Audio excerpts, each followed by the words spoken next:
I was driving, and along came this giant angel. She snatched me right out of the car and lifted me up and held me in her arms. And I thought it was you, Mom.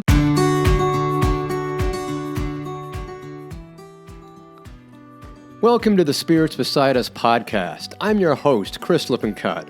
I'm an ex-Wall Street analyst turned international medium, spiritual teacher, and best-selling author. Each week we'll dive into the fascinating and uplifting arena of the non-physical world to help you deepen your understanding and spiritual connection to the unseen realm. We'll also share a behind-the-scenes look with others who've done the same and speak with experts in the field about their experiences. Pull up a seat and let's dive into these perspective-changing conversations.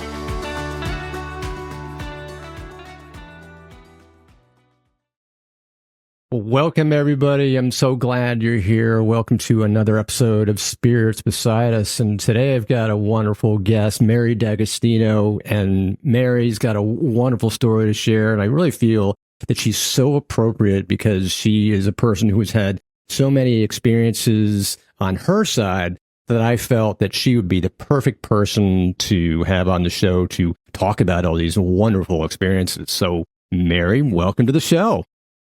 Thank you. Thank you so much for having me. I'm thrilled to dive into everything you've been through and, everything the Spirit's taken you through.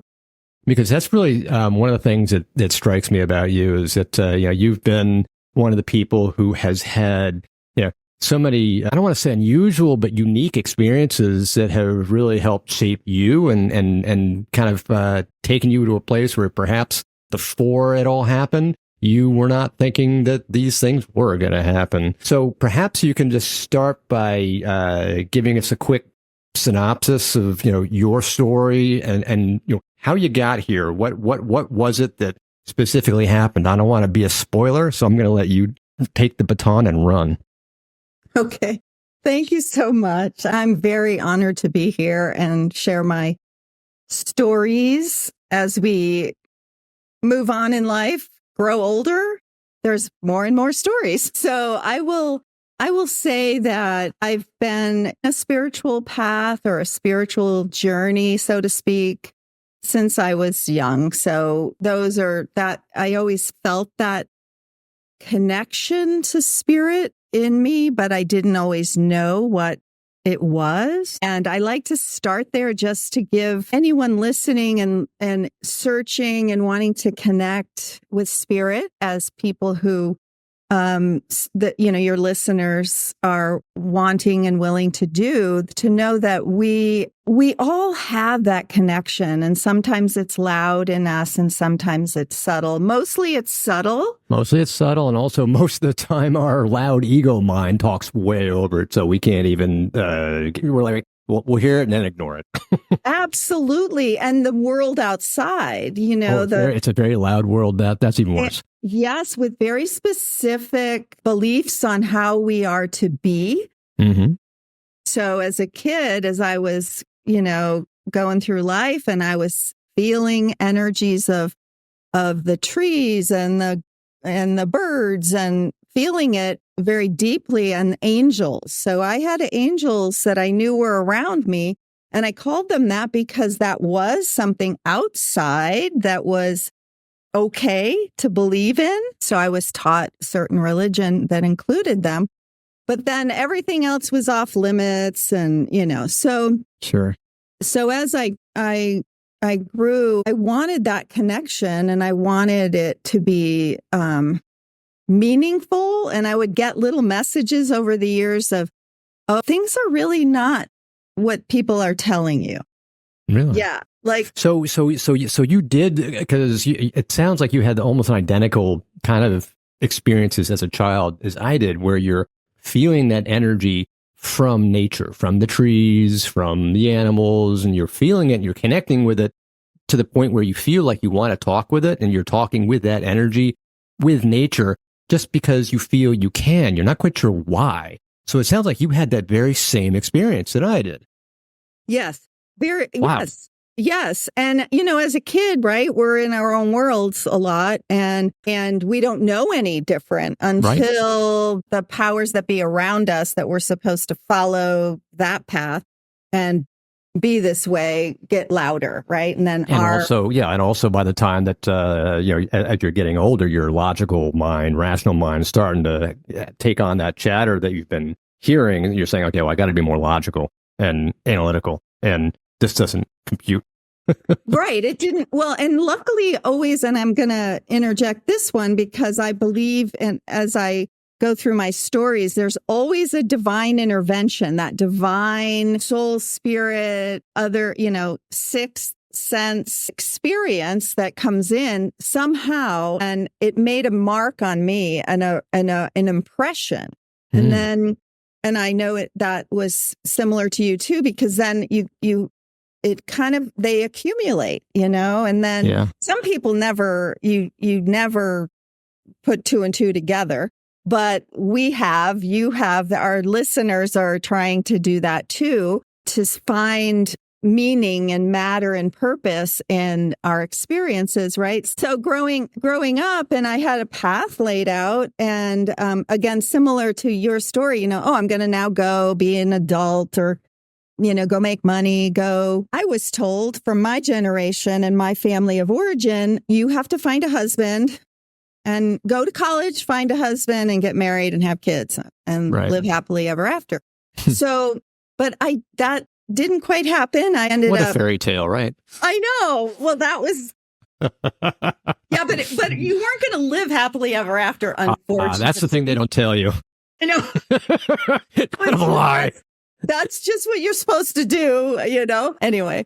So yeah, it is a fairy tale. And that's another thing, it's like the truth of what we know inside of our beings that is kind of we think it's fantasy or magic or mystical. It's more real than the illusion, I feel, of what the outer world tells you have to do.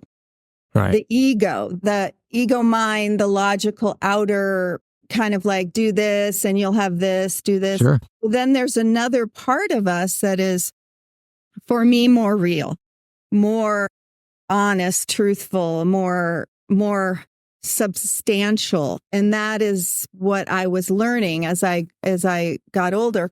And so I was on my way to college and on my way to follow this, logical thing, had kind of put my magical, mystical connections with angels. And so the magical mystery tour kind of went its own merry way. Not for long, though. Okay. It really did. And I also, I had a lot of responsibility at a young age. I was the oldest of 8. So I had a loud, noisy young, world and family life where in order for me to connect, I had to go out into the fields next to our house or climb a tree, right? And then I'd get sucked back into being the oldest daughter and having to take care of all the little babies and the children. So fast forward, but not too far, I was not even 18, and I ended up going to have a baby myself. That wasn't in my plan, but it was in somebody else's plan. It was in Spirit's plan. That's what it sure was, because the divine intervention of that is, I met my in-laws, my husband, my boyfriend of my high school boyfriend, who was just a friend, really. His family was incredibly loving and inviting and compassionate. And I learned that my mother-in-law had lost a child in infancy 20 years earlier. So she also had 8 children, just like I came from. So here's these divine interventions, right? I, as a young, very aware young woman, young girl in high school, did everything in my power to not get pregnant. Right. We'll leave it there. And boom, I'm like, what? Anyway, so all my, mature, put things in line. It didn't work. Spirit doesn't work that way. Spirit's like, no, sounds like Spirit had a plan. Yes. When you have an appointment to do something and it's time, it happens. Right. I truly believe that, but not as a victim, because I knew something bigger was at play, even though I hadn't quite the awareness of it at 18. So I had a child, I had my daughter, and I loved this family. They were so different from my own. They invited me in. They thought it was wonderful. We were having this baby, and it sounds almost like this mother-in-law of yours, because she had lost her young child, almost was adopting you and your child as one of her own, and in response. So there was almost this kinship immediately. Yes. And my daughter was born on the exact same day as this little girl, the baby that passed. The same day. The same day. Now that's 20 years. That's an incredible synchronicity. I know. And 20 years, 1957, this baby girl, Susan, was born. Susan was born with a heart defect, and they did not have the they didn't have the technology to do something. 20 years later, I give birth to my daughter, and I name her Suzanne. Oh, wow. Because I didn't even. And did you even know that their family had something? I did know, but it wasn't. Okay. I did know, but it wasn't. It didn't really connect. That none of the dots were connecting, but I felt very. I did feel, as you picked up on, Chris, how they took me in, and it was like my mother-in-law, Jane. She took me in and was like, almost like I was her daughter and Suzanne was her daughter. That, it was just such a loving connection. And fast forward, let me just say this. I was awakened to very important concepts that help me understand that we're spiritual beings. So human consciousness movement. We lived in California. Okay. Meditation, all kinds of wonderful experiential learning, holistic. And this was in the late 70s, early 80s. So a lot of the country was a lot of other, weren't quite. Right. The West Coast was very advanced in that realm as opposed to the rest of this country.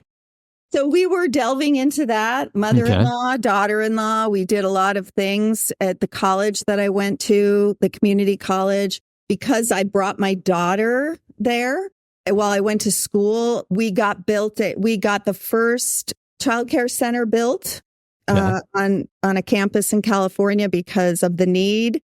And so there was a lot of things happening that were wonderful and powerful and showing me there's so much more to life that, what is going on here? But I still thought I kind of wanted this path of married, kids. You're still focused on the material footsteps that most humanity tends to follow. Yes. Yet it sounds like there's also a simultaneous track you were experiencing that was going on, these spiritual experiences, or I don't know if I even want to call them experiences, but drops in the bucket almost, where you see things, realize things, and begin to wonder what's happening as you're exposing yourself to meditation, exposing yourself to more spiritual concepts. What was it that you got to where you really started to open yourself up and say, hey, wait a second. This is not the material experience that I normally have. Spirit's knocking on my door, and and this is taking me back to my childhood days when I'm connecting with energy. Talk to us about that. So, as spirit finds us. They find us, all right. They knock on our door and they take us out very kicking and screaming. Yeah, fast forwarding, and I ended up getting remarried and moving into this life where it was this track of material things and raising children. And I put that other part to sleep, but I started to experience physical things a little bit here and there. But I also ended up having a child, my third child, with this new marriage. And he was born 10 years after my daughter with a heart defect. Okay. We got another heart defect only Yep. on the other side now. But not of this, we're not related, right? So it was and that required me to, again, there's something more going on here. I can't just believe in or go towards the material that wasn't working. I had this baby and he had to have open heart surgery because now it was 30 years after this little. Okay. So they had that technology. Yep. Okay. And he got the surgery. So I was living in this life trying to keep it all together, and it burst open when I don't think I told you this, and it's not in my book, but I came out of the spiritual closet on Oprah Winfrey. Really? Yes. Wow. Tell us about that. In 1999. So you're like, so what happened where you had what was the... Yeah, I've been waiting to hear this one. Do tell. So I was living in Washington, D.C. area, living in, just raising my children. By that point, I had 5 kids. And I was really desperate to reconnect with myself, my soul, my being. And so I had a closet all to myself that was a walk-in closet. My husband had his own closet over there.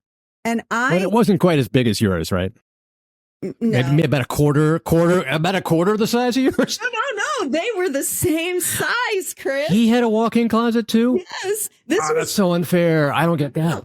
Hey, he filled it up. Let me tell you. All right. Oh, continue, sir. But listen, so I sense a little need for a bigger closet there. So I'm going to have spirit for a bigger closet. Let's see what happens. You never know. You never know. You never know. They might just give me a bigger closet one day. But what I had to do, because the marriage was not supportive, not helpful, it was quite disruptive. It was abusive. And here I was trying to do this. I put all my spiritual books, my candles, and this was all in my closet. No, you got all your spiritual stuff. My tools, my stuff. All your tools, your crystals, your table, your journey, everything. Okay, so everything's in your closet. Great. In my closet, okay?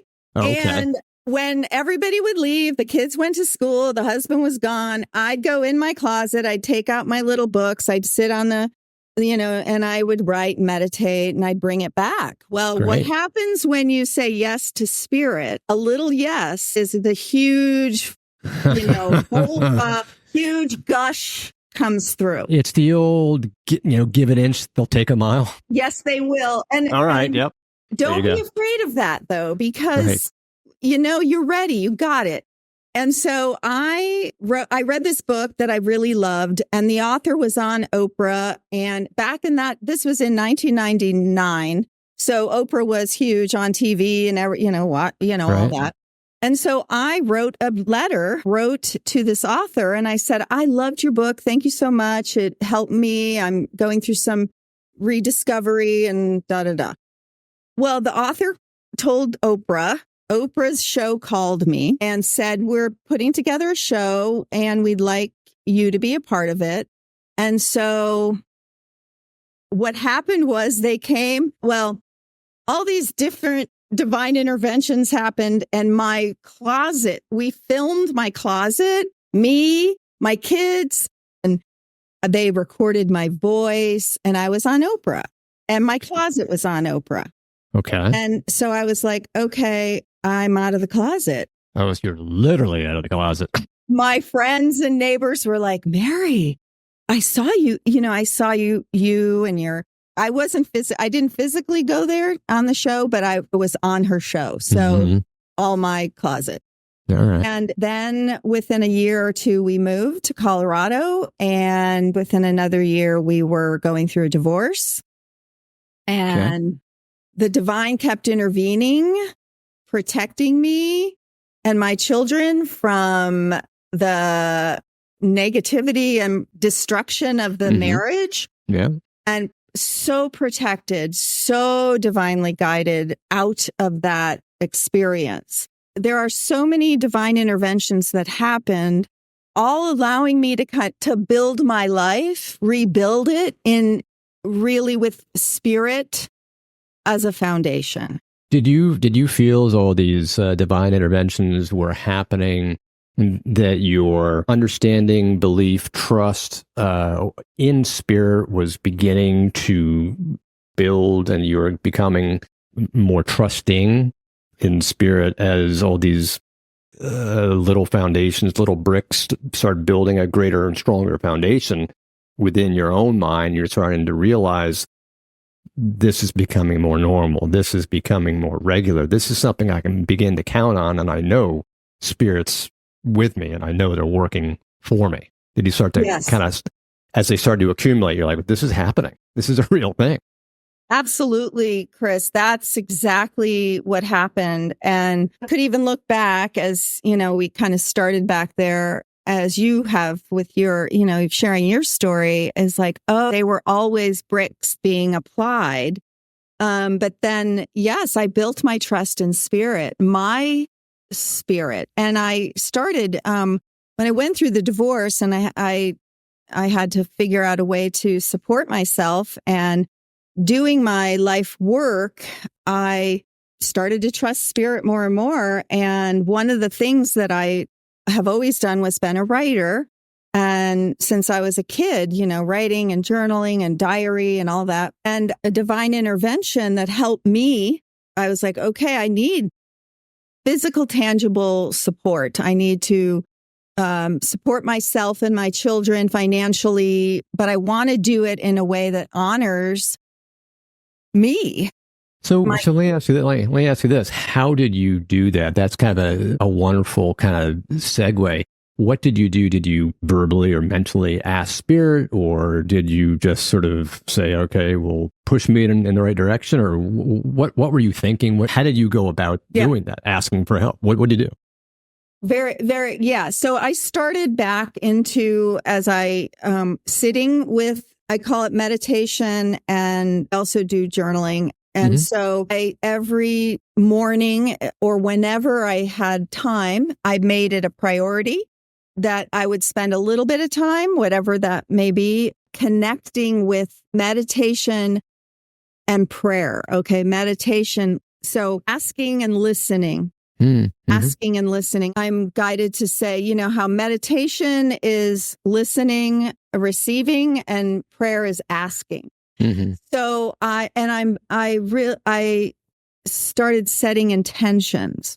Perfect. So but to do that, I spent time. So not a lot of time. You don't have to spend a lot of time. Doesn't take a long time. But I would sit, call in my angels, and the energies that I felt. I called it two things. One was my higher self, my inner wise self, that part of me that as a child and as I grew was just a loving, joyful part of me, my higher self. Right. And then any angels. So angels, guides, mostly I worked with the angels back then because they were so familiar to me and very powerful, and they listen.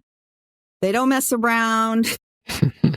No. Guides can be like, oh, and I had spirit guides intervening. I had a spirit guide at one point before I really knew what that was at the foot of my bed, right before I started consciously asking, or right around that time, telling me about how to keep myself, very important information, just understanding that I'll share this.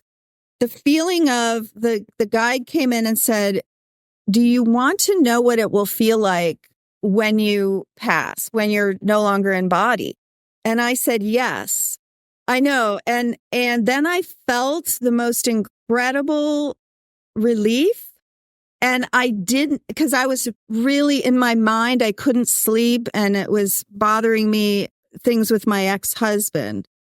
And it was like always like this. And the spirit guide said, when this is how it feels when you will die from this lifetime, you will feel this. And I felt no, it was an absence of the angst. Mm-hmm.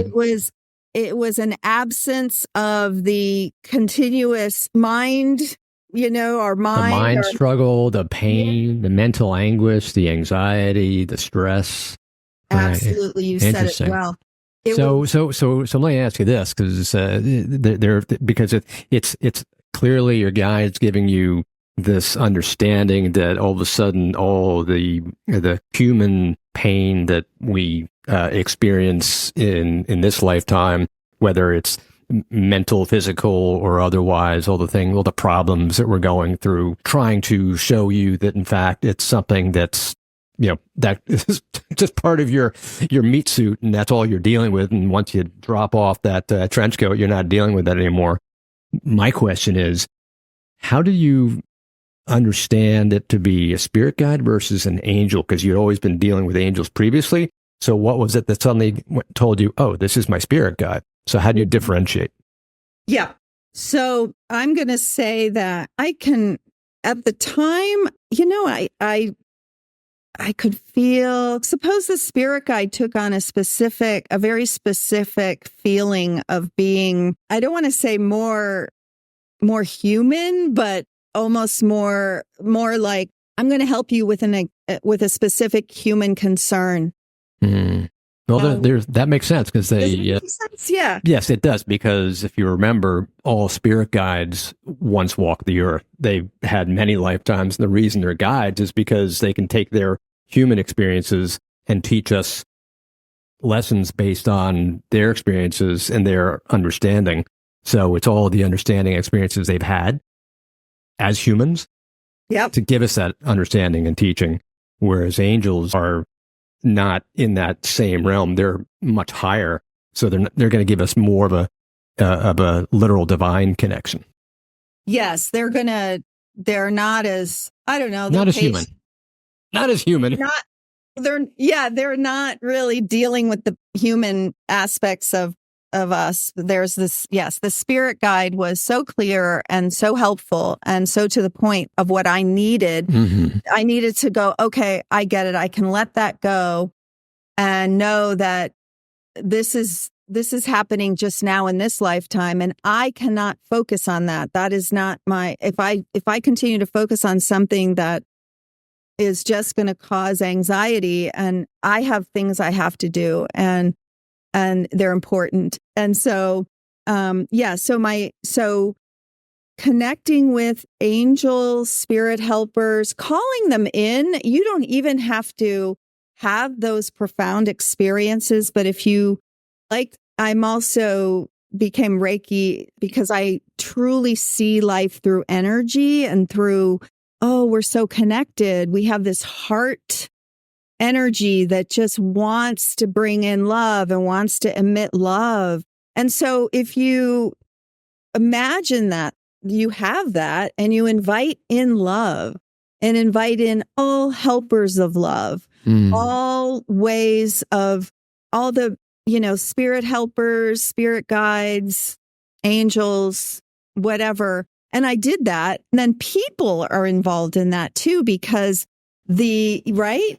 It's the end, because they're the energy as well. You're inviting people who also resonate with that vibration. You're inviting love, which is the highest vibration. So if you invite love as a magnet, you attract love. You attract anything that has love at that vibration, whether it's an angel, spirit guide, another spirit relative, anybody in the team, or people on this earth who have that same vibration of love as well. Send out the intention and thought of love at that vibration. You receive it. It's, you attract whatever you put out.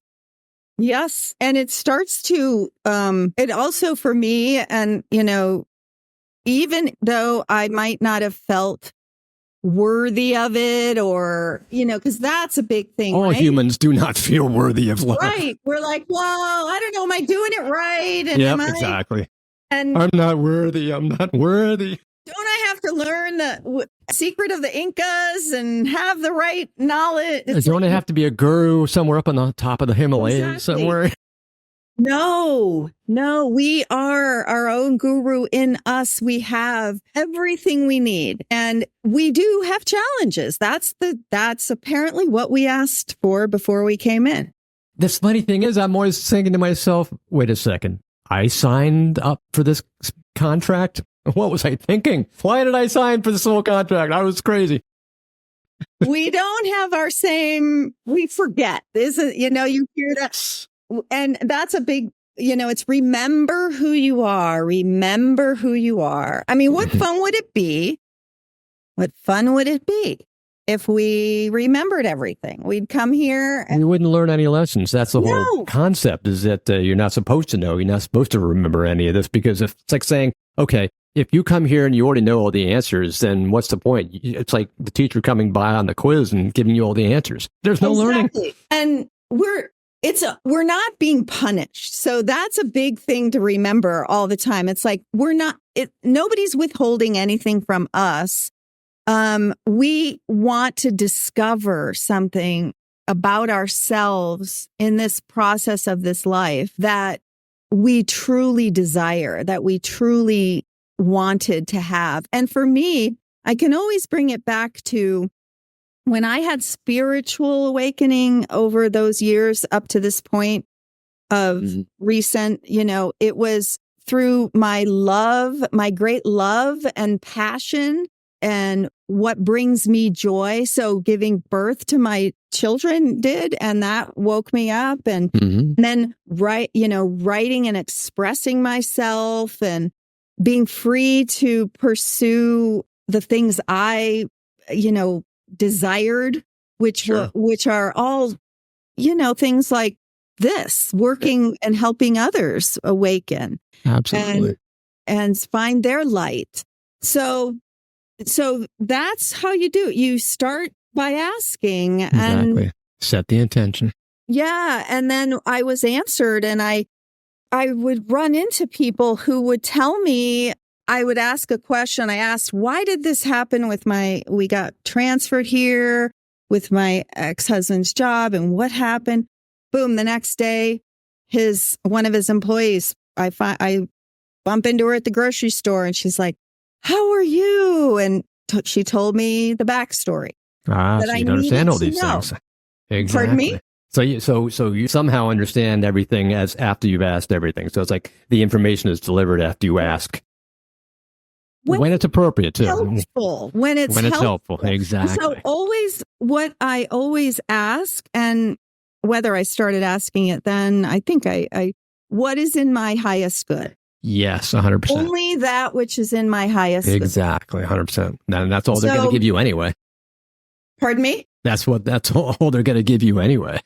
Right. But there's a lot of distraction. We may pick up the distraction, but they'll give you the subtle information. It's up to us to handle it. Absolutely. So let me ask this question, because you wrote this wonderful book called 111 Days of Divine Intervention.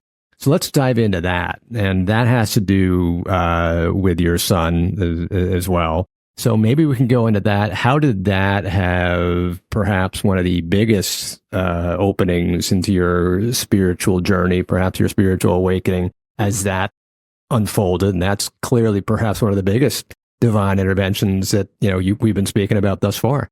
So what happened with your son, and let's start talking about the divine interventions after the event. The big one. So in 2017, my youngest child was 24 years old, and he was killed in a car accident on January 13th.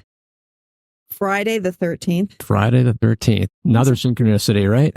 Today's Friday the 13th. Wow. And his birthday is in September. Oh, my. And I want to say this about that tragic experience. So this was years of me, several years of me doing the asking, and then the beyond doubt knowing I have a spirit team. I call them my Sacred Heart team. Right. Okay, great. And I have angels, and I have all of the support. A couple of days before he was killed, instantly in the car. I had a meditation. I did a meditation, and a friend of mine sent this guided meditation to me and said, you should listen.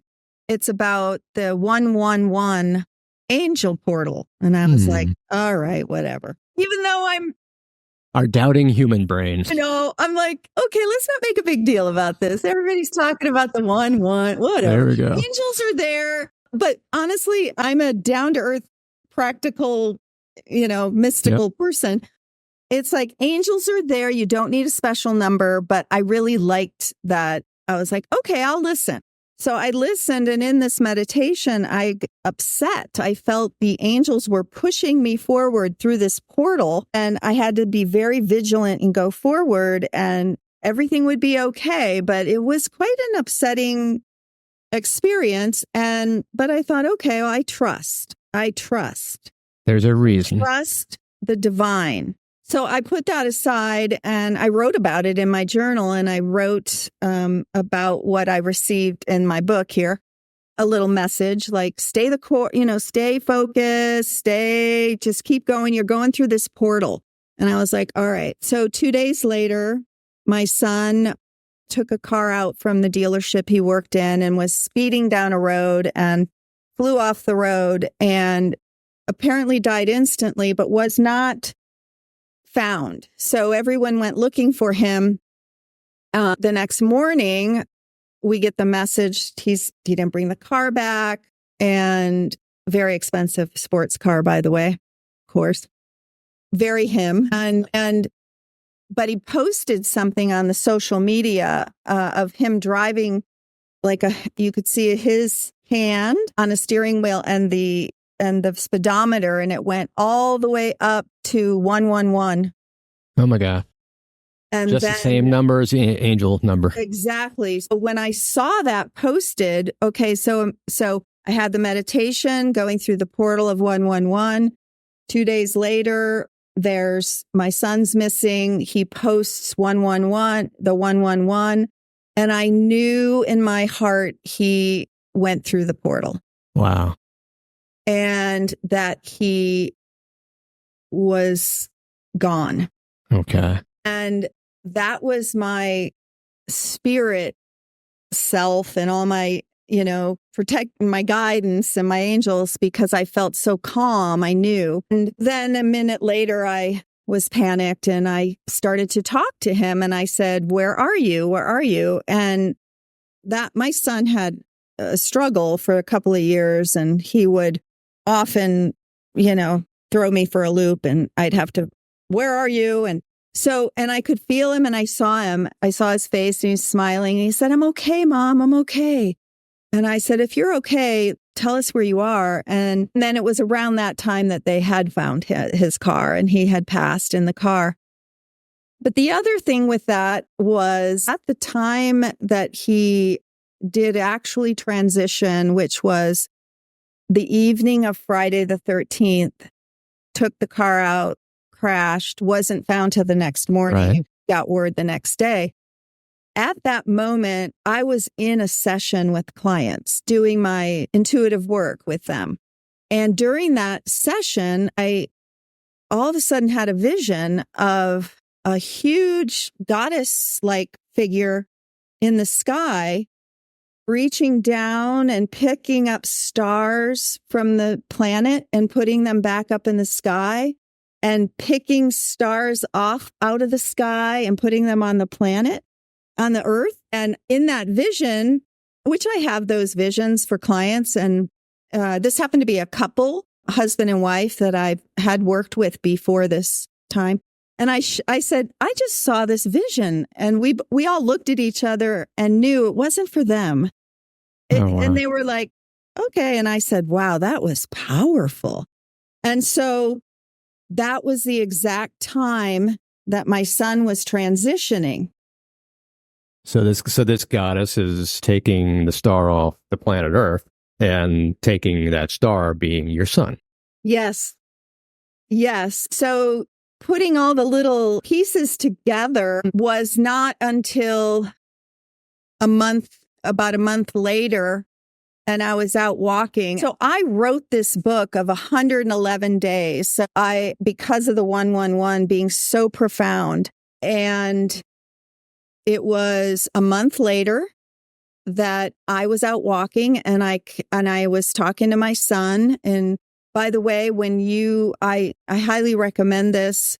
If you have loved one who has passed and you want to talk to them, yes, seek a medium like yourself. And I do mediumship, but it's you talking to them. They're talking back. They listen. That's you and them. That is real. That is real. Even if you go, what? Do you know the number of times I've been in a reading giving clients the messages from their loved ones, and at the end, the spirit communicator jokes, passing a message, and they say, "You don't need no stinking medium. We can talk directly." Burst out laughing because I have to relay that message to the sitter, and we're all and I'm laughing, they're sort of laughing, and they're just like, "What? Wait a second, I can actually speak to my loved one?" I'm like, "Yes, you can. You have this ability too. You just have to kind of peel back all the layers of gunk that have gathered on the top of your head for all these many years." You could when you were a child, you just don't remember it, but guess what? You still can, and they can communicate with you. Yes. And also the healing happens too, I think, from grief when you let that happen and believe that that's there. And also, like my spirit guide showed me that day, they don't hold. I have yet to meet a spirit that's passed, that comes through, that shows up, that has any ill will towards the person. No. I just feel that's important to say when you're, because I think that our guilt or our shame or we should have done more or what ifs can kind of get in the way. And loved ones in spirit do not care about that. Well, there's one big reason why. It's because we still have our ego here in the physical. In the non-physical, the ego remains behind. So they don't have ego. It's the ego mind. And they want to connect with us and remind us of that, look, we're still connected. We're still together. We can still have a relationship too. That was something that I heard shortly after my son passed, and it felt very real to me. I thought, I'm not going to stop being a mother. I'm always his mother, and he's always my son.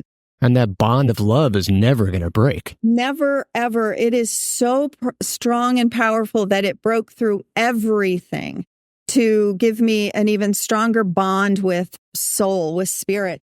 And so I just I wonder if my son gave me a message of how it was when he passed. And if it's not too long, would it be okay if I shared that? Sure. Yeah. So basically he said, here's how it went. I was driving and along came this giant angel. She snatched me right out of the car and lifted me up and held me in her arms. And I thought it was you, Mom. I thought it was you. She looked like you and smelled like you. She felt like you. I thought I was going home.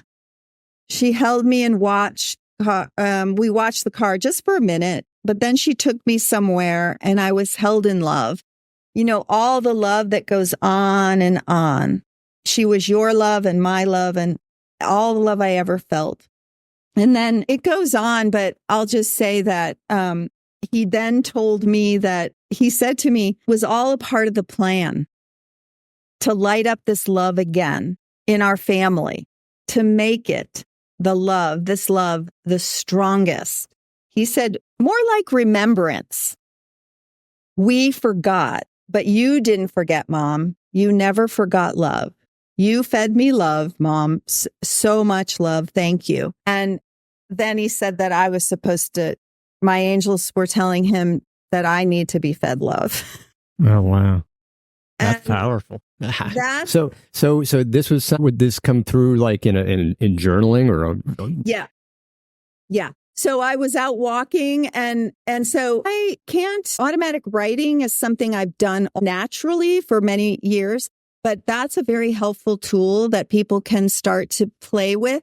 And the reason I like that is because it takes all the thoughts and all the, oh, I don't know, that was just my imagination, or I don't know. And it actually makes it real. It puts it onto paper as words, and it takes it out of that mind. As you said, your ego's kind of fighting with it, going, it's not true. Yes, it is. No, it's not. Yeah. And it puts it onto the paper, and it just allows it to be out there.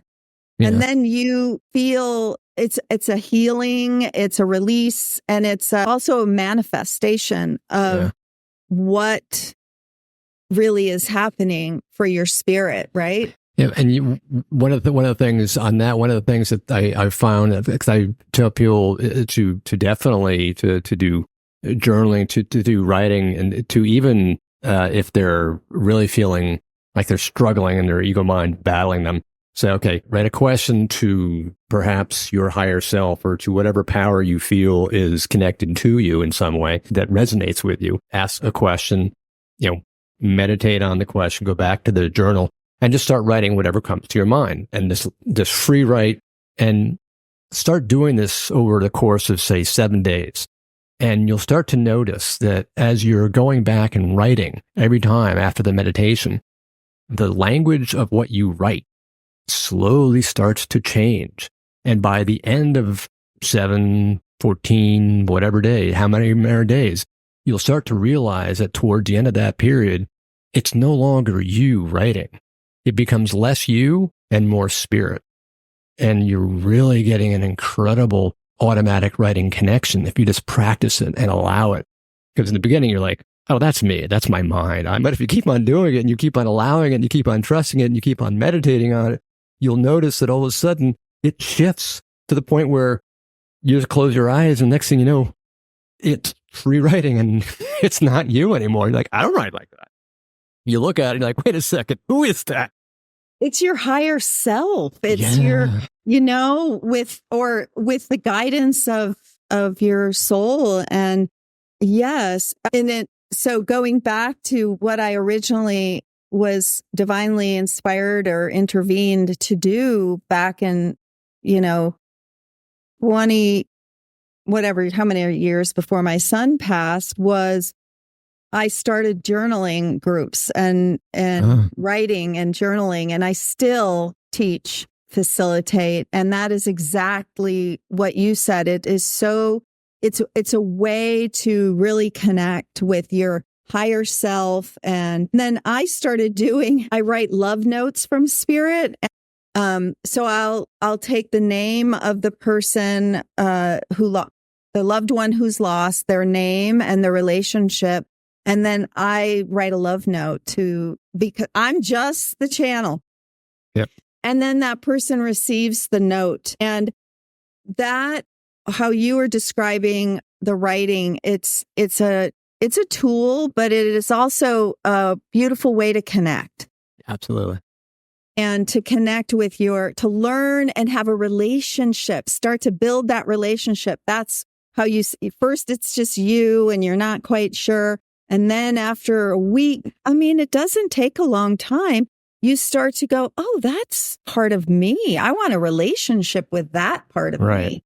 Or you just, what you feel. It in the beginning with me, it started that way. And then it started going way beyond that to the point where I knew it wasn't even connected to me anymore. I just knew it was sort of like my people from my team were starting to get involved. I'm like this. And at one point I had a really weird experience, but I won't get into it here. But yeah, you have to have boundaries. Well, no, it was fun. It was a mind blowing. Okay, it was good. It was like to the umpteenth degree. I'm like, even today, I'm still pinching myself, going, "Did that really happen?" Okay, so you had a profound experience through channeling through. Yeah, like someone really big that I didn't think would even be connecting with me. I'm like, no, I'm not worthy. That didn't happen. That worthy thing. Yeah, there you go. It's all about that. It's all about that ego mind. The ego mind always gets in the way. I know. And we're works in progress, Oh God. What do you mean works in progress until we transition? Even then we're still even then.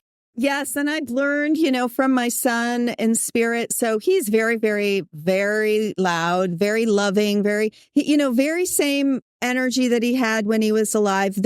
he wanted to help everybody. He brought home stray children for me to raise, not stray dogs and cats. I was going to say, at least it wasn't an animal. No, I know, right? No, it was children. And to this day, they call me mom. But, the other the 111, the 111, it was on the first anniversary of his first birthday where he was transitioned, was not quite a year after he passed. But anyway, I was laying on a massage table crying and, trying to connect with just to feel loved and held on his birthday, the day of his birth. And he told me, he said, Mom, it's 111 days between now and the day I left. And it is. So it was exactly 111 days between the day of his birth and the day of his transition. Calendar days. You see, he lived 23 years. So that was literally between the day of his birth and the day of his transition was literally 111 days. Yes. And you had originally this 111 111 angel in the closet thing. You had the 111. It's like you've had that 111 sequence in your life in like major proportions in major ways. Yes. Multiple times. Yeah. And all those. So yeah. is that 111 number, truly the angel number? Is that something here? Here's a big question people are always asking, and even I ask it. What do we do when we see 111 or that repeating sequence on the clock or on the car or somewhere else? It's like, what are they trying to tell us? Are they trying to tell us, pay attention to what you just thought, pay attention to this feeling, pay attention to what are they trying to tell us? That's a great question. And I love to put my 2 cents in there because I believe that numbers are symbols, just like words, just like writing. And that is one way that the spirit world, angels, guides, passed on loved ones can communicate with us. And so others to, when they see the numbers that are consistent and showing up, especially when they're the same digit, that's like, hello. Yeah, the repeating number sequence. Yes, the repeating numbers. And it means something different for everyone.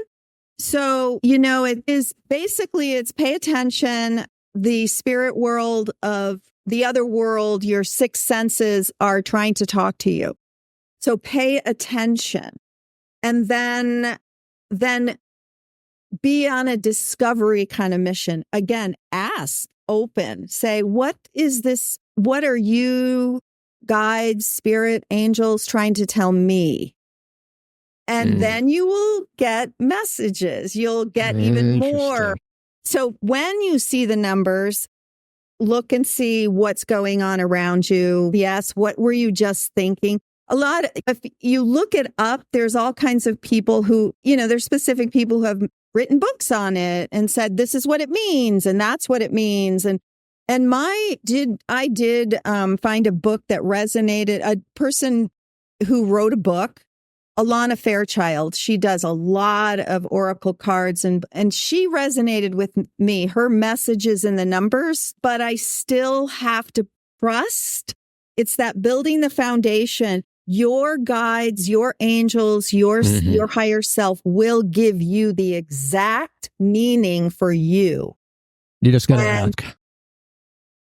Will resonate. And so for me, the 111 was my son. It was the portal was opening. We were very connected, and to pay attention and to be very focused. One is it's the beginning. It's a mind. It is kind of like pay attention to what you're thinking, where you're going, what you're doing. It's also like the new beginning, if I remember right. So it's like this new beginning. You're going to be you're going to be experiencing or heading into a new beginning, a new start, and things will start anew. So this is kind of what happened. You kind of experienced this whole new beginning because not only did he transition, but in a way you did too. Yes, I did. I completely did. I went through the portal, and there's more experiences, but I didn't fully go through the portal because I'm still in body. And so Right. what I know I did was I was with him.